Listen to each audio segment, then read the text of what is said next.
Welcome to the Business Brains and the Bottom Line podcast. My name is Paul Delegro, your host today, and my guest is Mike Wysocki, the author of Careers by People. Welcome to the show, Mike. Welcome, Paul. How you doing? Good morning or good afternoon. I'm doing great. You're in Hawaii, right? Yes. Nice. Life's tough, I see. But and we'll touch on this later. But we're both from the Boston area, so we'll tie this back into our Boston roots a little later. But first and foremost, you wrote a book, and I haven't read it, but I read some notes about it, so I'm kind of familiar with what you're doing here. The first question I always ask an author: why'd you write the book? What was the genesis? Oh my God, Paul, it's a lot of angles, but really it boils down to is I was working in tech sales for 30 years basically, and during that time I'm sitting there and every meeting's the same. I ask the questions, I know the answers, and so you do it over and over and over. It's constant. It's ultra boredom, and my mind starts wandering. I'm like, is everybody else like that? Does everybody else think like this? Is everybody else in the same predicament? And because in tech sales you make cash. So I built a website and started asking people all these questions about their careers. And I just got tons of responses. And, asking 20 plus questions, wanted to know a lot about them. And basically from there, I'm like, okay, what can I do with this? And I was going to build a website, and that didn't really work out. And then when I moved over here, I had some downtime. And I said, you know what? I'll get that data, and I'll edit it up, clean it up, and get it out there because the information is intense, and you're not going to get it anywhere else out there. So my whole thing was, it's like, you know what? Maybe I can help the next generation. And from there, I found out there's more out there, like first generation low income, which I was. And I didn't know they had these groups called the TRIO organizations at colleges and all like that. And so I reached out to them and talked to them. So it's amazing. It just keeps going and going. I just keep digging and finding more angles to it. So yeah, it so does. Hopefully that answers the question. But I guess the purpose of the book is to help people with their career path, choosing careers that are good fits for them and something they'll enjoy. Yeah. So I know. Yeah. So I was going to say, Mike, I know you and I had somewhat similar backgrounds. I grew up in an Italian-American family or a Polish-Irish family, low-income type family. I had no help getting a job. Like all my mother would say to me is, look, don't be like your father and I. We're working class slobs. We'll never get ahead in life. Go to college. That was all she knew. Like she knew that there was a better way. But hopefully we've got educations. We can hopefully help our kid a little bit more advice. And so it sounds like that's kind of the thing that you're doing, right? You totally nailed it. You could be my PR guy. So here's what it really boils down to. You're like both of us. Right. Grew up in the working class. And all the working class. Not all, but a good percentage of the parents want their kids not to struggle like they do. And all they know is get a college degree. Get a college degree. And they're like, the road is gold. You get everything you want. It's not, well, but it helps. But you know something? Give our parents some credit, right? My mother didn't know any better. But she was the driving force in my family, knowing, like you said, she didn't want us to struggle like her, so she should say, go to college. We're working with our hands every day. Get a degree. And so we stepped it up a level, and I'd like to think I have 3 kids. I'd like to think they are much more well-educated than I am, and hopefully they got a faster start in life than I did. Yeah, and so basically from the working class, and that's the thing about it. It's always the mothers anyways that push the kids. You want to get out of this area. You want to, do better in life and all like that, and college is the answer. But then again, it's like, what happens when you go to college? And it's the same struggles the first-gen kids, low-income kids are still having is they get into college, and after that, it's a disaster. And so that's what I'm trying to help them out is just like, here are some ideas. Here's what I should have done. If you can relate to me, here's what I should have done in college. And I give them ideas and suggestions on what they should do. So when they come out of the gates, they're running and they're running fast. So they're not, confused like I was, like, or probably like you were. It's like, we get out of school, we get a degree, and it's like, okay. No help. Yeah. Back when we get out of school, you had to go have a resume printed up, not like it's a little bit easier today with LinkedIn and computers to just generate soft versions of it. A little bit tougher back in those days.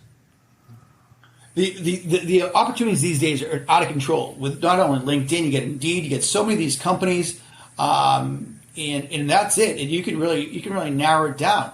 All the students I talk to these days, when they're like complaining about something X, Y, or Z, a couple of them call me up, and I'm like, hey, get the experience. If you have to move to Cleveland for 2 years, move to Cleveland. If you have to move to, Broken Arrow, Oklahoma, move there. Yeah. Just getting that first job is tough.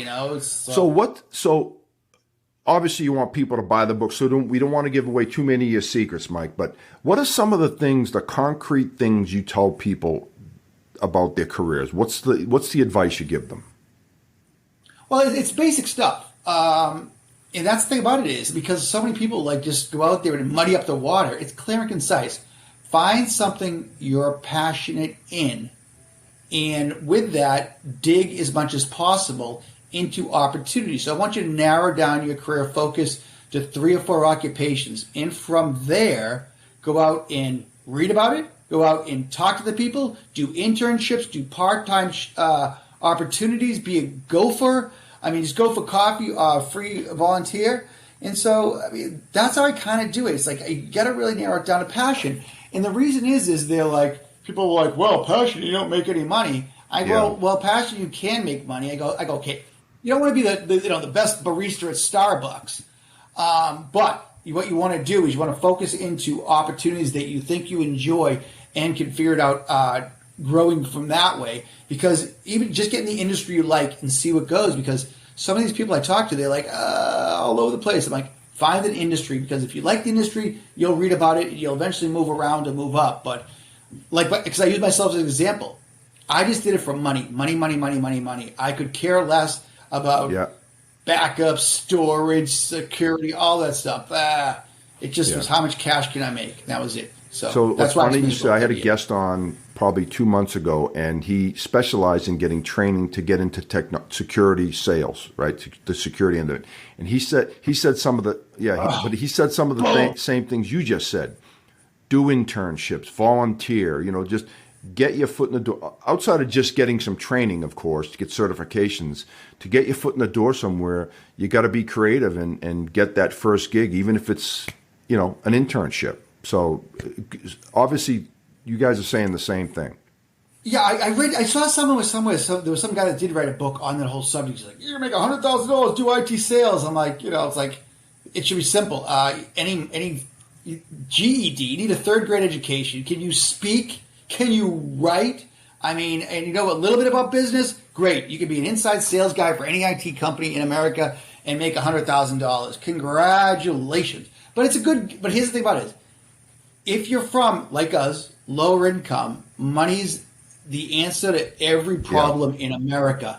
And the people say, you know what? I don't give a damn what I'm doing. I just want the cabbage. So I do try to keep them on the idea of be aggressive, be a capitalist, go for the cash, but get involved with something that you enjoy. And maybe you do start out as selling, but they're selling, some other solution, oil or gas or funny hats or whatever it might be. Yeah. Just get into something you enjoy. But anyway, it's like if somebody can't get a job in IT sales, it's not IT sales. It's they've got to figure how can they not get a job in IT sales. My God. Yeah, well, there's a lot. Yeah, especially inside sales. There's 1 million jobs out there right now. There's 1 million. Yeah, exactly. 1 million of them. Yeah. But like you, Mike, I grew up in low income family. It was all about. I remember when you're a kid back in the '60s, you think, man, if I could ever make $100,000, I'll be rich. And then when you make it for the first time, you're like, this doesn't feel too special. But then again, you're a lot older at that point, so 100,000 wasn't quite the same. But and I took jobs like you said, Mike. I took jobs. I was miserable at some jobs, but I just did it for the money. And I'm trying to convince my kids not to do that. If you can do that, you become the best parent in the world because you don't want it to be miserable. And I had some jobs I hated. I did it, and then especially as you know, Mike, once you start having kids, you kind of get locked in. You can't be jumping jobs. You can't go like months without working when you got bills to pay. So you get a little bit of a prisoner to your family. Which is not a bad thing. And that's what I tell when I talk to the young students about it. I go, focus on your career because your adult world is going to happen. You may get married. You may have kids. You may have a mortgage. All these things are going to start adding up, and then you're going to have wacky ideas, investments, but from people and all like that about doing this, doing that, how to make money and all like that. So just if they can focus, when they're younger, a little bit early, not talking younger, I'm talking, sophomore and college stuff, all of that, because the real world's going to catch them. Yeah, and no doubt. It could be later, but it will catch up, and it has happened. Yeah, I mean, to that point, kind of to dovetail off that point, Mike, one of the things I've always preached to my kids is I want you to get a fast start in life. Like, I want you to come out of college, have no debt, no bills, so that you can start investing and saving early on, time value of money, Mike. And I think it's gotten through, but we'll see. They're still pretty young, so they're in their 20s still, but we will see. Yeah, it takes time, as you know. I mean, yeah. But yeah, and actually, I make a big point about ages too. It's time frames in life and all like that. I think if you can prep yourself before you're 26 about what you want to do with yourself, I think you have a better chance of being successful, because you can't keep floating around. As you see in the technology industry, how many people we work with, it's just like they get sick of tech and they go, oh, let me go do mortgage, what do they call it? Mortgage brokering for a couple of years, and they come back into tech, and it's like what were you doing? Everybody deserves a gimme, or what do they call when you miss the golf, a mulligan. Mulligan, yeah. And but you can't keep doing it over and over. You can fail a few times, but you can't fail all the time. So, well, that's one thing about technology sales, or in technology in general. You don't see people staying somewhere for 10, 15, 20 years anymore. You find this percentage, but it's like the deck chairs on the Titanic. They just, the chairs just keep sliding around, right? One day I'll be working at X, you'll at Y. Next day, 2 years from now, we're both at different companies. That's just the nature of the beast. It's not good. I said that jokingly, but I don't like that. I don't think it's a good thing. I think it's horrible. I think it was one of the worst things about tech. And I mean, I could go into this for 17 hours. It just boils down to you got to hire somebody, you got to train somebody. The clients are going to like somebody, and all they do, these mid-level, second-rate online MBA manager guys, it's like, don't get me going.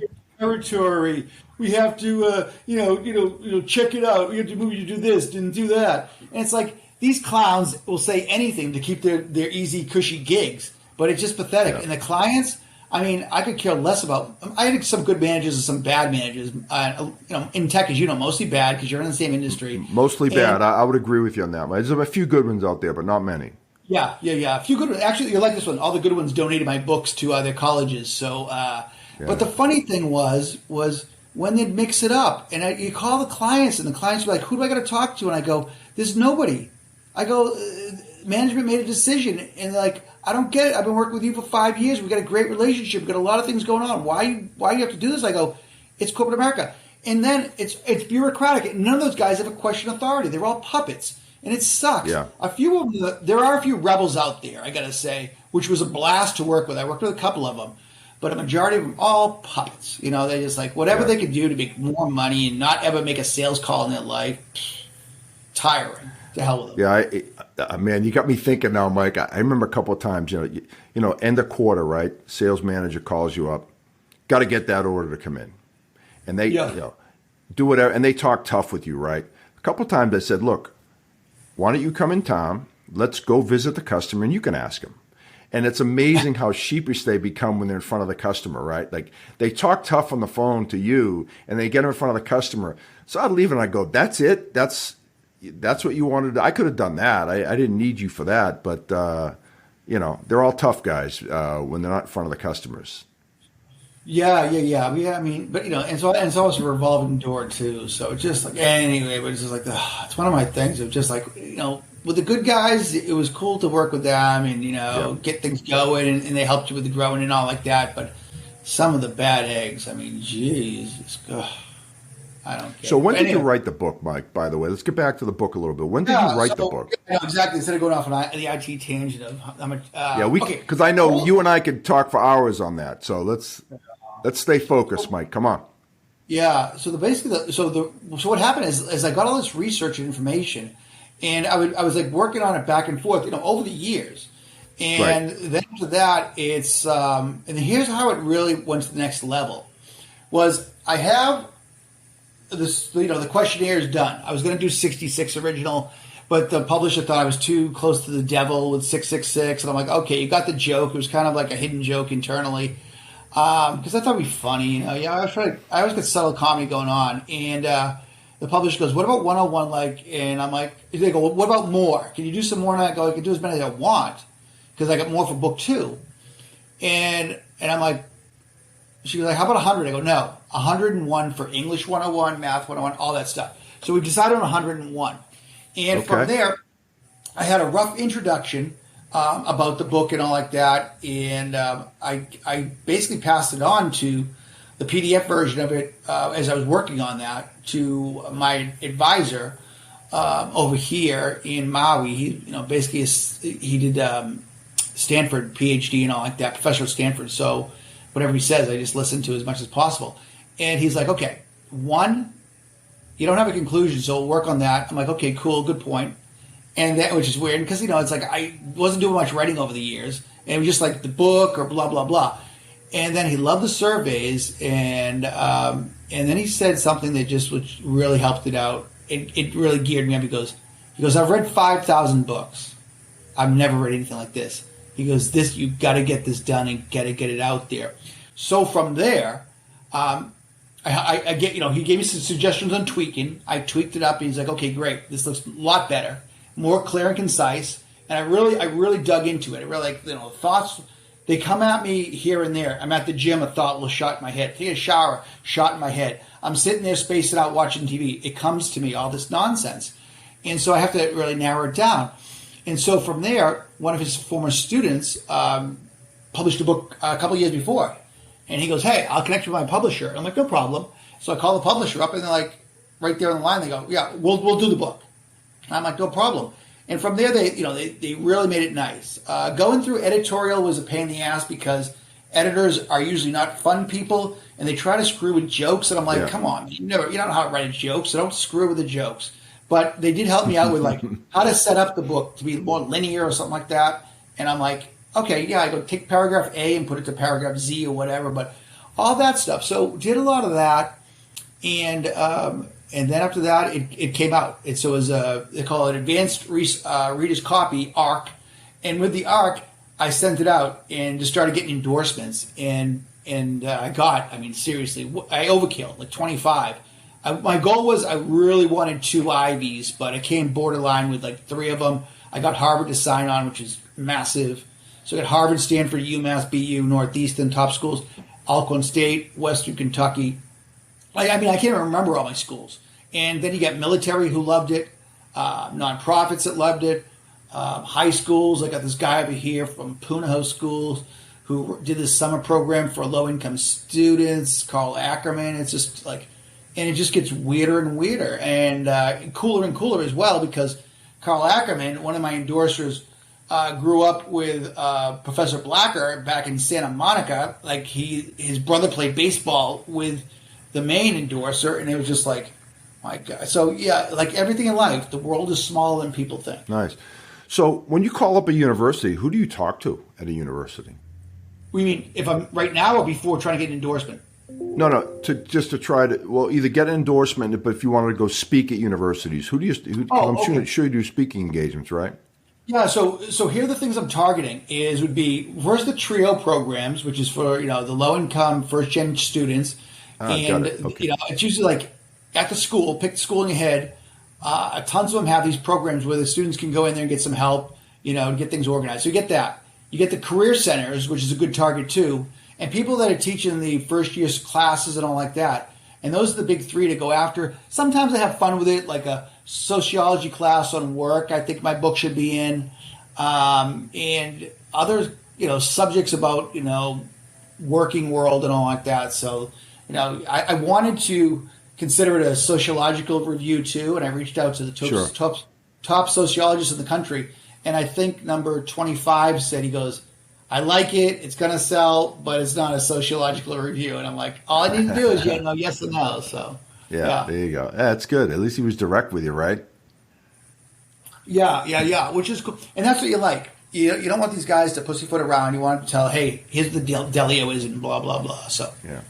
So I guess the age-old question, How does someone find out what they're passionate about? Like sometimes, if you're a professional athlete and you've been great at basketball your whole life, pretty easy, right? You're going to go to college, get a scholarship, play pro ball. But the normal everyday kid, what are the steps that they can take to figure out to find out what they're passionate about?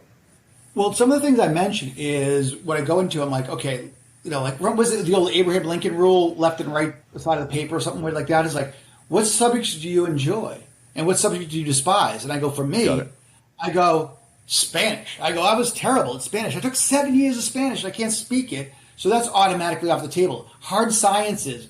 You think I ever took a chemistry class? No way. So then you got to narrow it down from there. Okay. And then from there, you got to start doing your research and start digging into them. Everybody also goes, oh, Myers-Briggs, or I do Holland's occupational themes, blah, blah, blah. Who cares? Figure out things that interest you and try to focus on that. Because for me, I always, the work thing was kind of interesting. If I did organize myself in school, I probably would have focused on demography. I thought was kind of interesting. So I was trying to target into that. But again, didn't really do it and kind of goofed around. So I would tell students, figure out what your strengths are and what you enjoy and what you'll pick up a book and read about. And, the usual, it's like get off the sports and all, like the entertainment garbage. We always need, actuaries, accountants, all that. There's reasons why you go to a CPA, and there's reasons why your CPA might, be amazing, because some people like that. It's just the way your mind works, and people have to understand is just that, people can really kill it in any occupation. They're just going to find out what gives them some type of joy. Yeah. So one thing I will say about the younger generation today that they do that we didn't do, and I think it's a good thing, is, we were taught you get a job. If your boss is tough, you got to bear with it, suck it up, do your time. These kids today, they don't screw around. They're unhappy, they leave, and I commend them for that. And maybe it's a little bit too much where they work 6 months and they don't like it and they quit, they give up, because sometimes things can work out if you give it some time. So I don't know. What's your take on that? Yeah, here's the thing about it is I really get upset about this. I don't know if they call it Gen Zs or whatever. When you read it, when you see it on TV, all they do is bash. These younger people, the media. Yeah. It's the most ironic thing. The younger people love to be on the computers all day long, or the iPhones, whatever you call them, But then the media goes out and attacks them, calling them all these names and lazy and stuff like that. I wish they'd just stop and say, you know what? Let's just ignore it for a couple weeks. Let's focus. I've worked with a bunch of them that are really go-getters, smart, want to get things out there. Yeah. And I agree with you. If you're working in a company and your manager's a jackass after 6 months, walk. Who cares? Go find a new gig. Find somebody who appreciates you. And so I think the younger generation is different, and I think it's different in a good way. And I agree. I get so angry when they mention and they bash him. It's like, oh, yeah, the good old days. Good old days. Does anybody remember the freaking 70s? It was a hellhole. You know how many murders in New York there were? In the Boston area, it was a dump and stuff like that. We'd walk around. It was just out of control. And people were like, the good old days. No, the good old days was a shithole. 80s were fun. But other than that, though, it's just like, I'm really tired and angry about some of the bad information we're getting out there. And it's just like, it's so negative. It's like, you know what? Try to help the next generation out. Don't be negative towards them. Listen to what they have to say. And, I've worked with my last engineer. He was a very young guy. And coming from the old school mentality, at the first couple times we dealt with each other, we didn't mesh, and we tried to. And then after that, we figured each other out, and boom. It was wild meetings in a good way. So I would just say, you definitely got to understand their perspective, and they've got to understand yours to a degree as well, right? Just because we're a little old doesn't mean we're dinosaurs, Yeah, and that's one thing I tell them. I go, try to talk to the elders as much as possible, because here's the thing about it is, selling tech isn't new and cool. It's been going on for years. And before selling tech, they sold typewriters. It's sales is Copiers. sales. Yeah. Everybody thinks it's like, oh, this new emerging stuff. It's all the same. You're just resolving a problem, right? Infrastructure. Think about this. Think about how the streets and roads were paved and how the bridges were built. Those guys that did that, you think they can deal with little computer infrastructure? No brainer. So there's a lot. the grid. But anyway. So, well, hey, Mike, I want to switch directions here. You had mentioned, I had mentioned the shooting that we're both in the Boston area, so that's a nice connection there. And I'm proud of the fact you still have a little bit of your Boston accent left, and you've been away from Boston for a while. Good stuff. You know what it is? It's just that my mentality is it's not like I don't care. It's the fact is if people don't accept me for who I am, then to hell with them. I mean, I work hard. I do the right things. I do my best to, but if they look at you and they go, oh, he's got an accent, blah, blah, blah, you know what? That's their problem. I don't have time for that nonsense. My job and my focus is to help kids from our neighborhoods get good opportunities. If somebody doesn't like me because of the way I speak, to hell with them. I'll go work with a better school, a more fun school or something like that, So, yeah. But do you get the same thing? People give you some flack? A little bit. I mean, what people say is, so I've actually tried to not lose my Boston accent, right? I mean, I've softened it a little bit, but why would I want to lose it? People say to me, how long you been in Texas? I go, 25 years. And they're like, wow, you still have your accent. I go, thank you. That's by design. I have no desire to lose my accent. We could start speaking in clearly and water and park and all that other stuff. I don't want to talk like that. I want to say park, yard. It's your identity. You don't want to just cut that's off who I foot. am. That's exactly right. I think you're a traitor if you, if you just adopt to the areas that are like. And I know you probably feel the same way. Still a Boston Red Sox, Celtics, Bruins, Patriots. Still, I don't want to talk teams. After Bucky Dent in '78, I had problems for 30 years. But I'll tell you one thing though, and I try to explain to people. They go, "I know Hank, and he grew up in your neighborhood, and he speaks clearly." I go, "Did he go to private schools?" And they're like, "I go, here's the deal: that's the difference. If somebody in your neighborhood speaks clearly, they went to a private school, it was trained to get rid of the accent. If they went to public school, they sat there." And it was social promotion, and they just talk to the kid next to them, and then they go, "Oh, I got a high school degree, dynamite." So I go, that's what the big difference is, because some of the kids in my neighborhood, they went to BC High, Zavarian, Archie's, or whatever, and they were, pretty much whipped on how to speak properly. Yeah, I mean, growing up in Somerville, we had a few private Catholic schools, but they were mostly with Somerville kids. Like I went to a Catholic school for elementary school, and then went to public after that.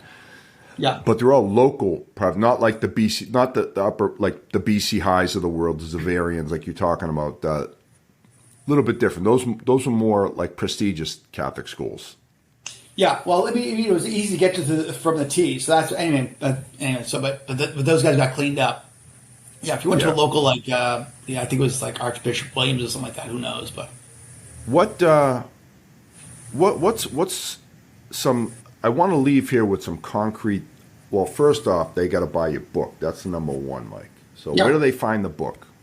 Well, the easiest way to do it really is go to my website. Is Careers by the People. If you can just remember, I always tell people when they're on the beach, they're like, "What?" They go, "Think about it this way.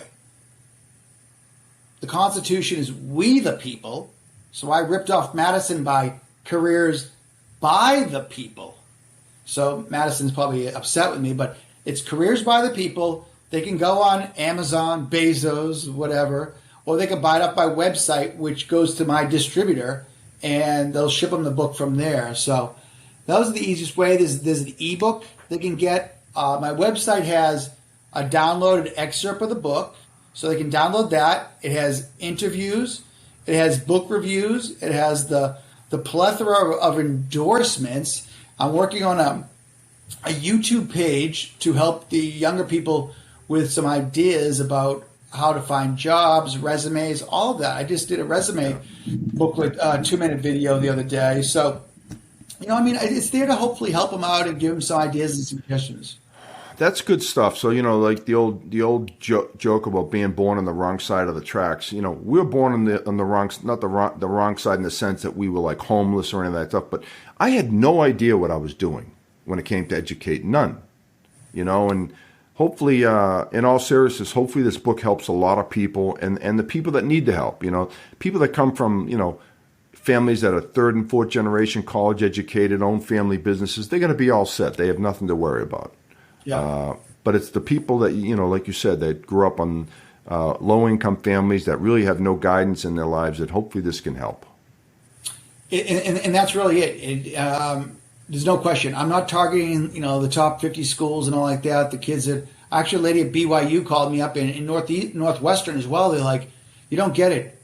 These students get all the attention in the world. They don't need anything. They're from amazing families with connections. Yeah. And I go, what can I do? Some of the guys I worked with went to Northwestern and BYU. They donate books, so I'm doing a follow-up. But I prefer, the schools that are ranked, anything over 100. UMass is 66, but I'm still working with those. Of course, I'm going to work with them. But the fact is, it's those secondary schools. And the funny thing is that students have to understand is go there and do well at school and try to figure out what you want to do.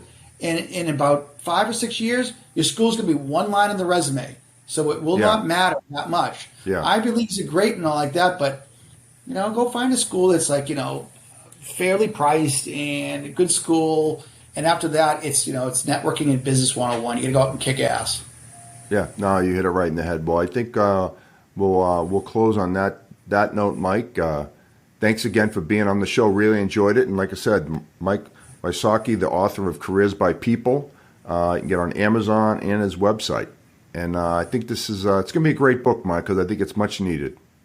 Thank you, Paul. I appreciate it. Thank you very much for the obviously the opportunity to speak, and congratulations on the podcasting. And obviously it's a joy, and it was a joy watching some of your other podcasts too. So keep it up. Thank you. I appreciate it. All right, and that's a wrap of Business Brains and the Bottom Line. My name is Paul Delegro, and until next time.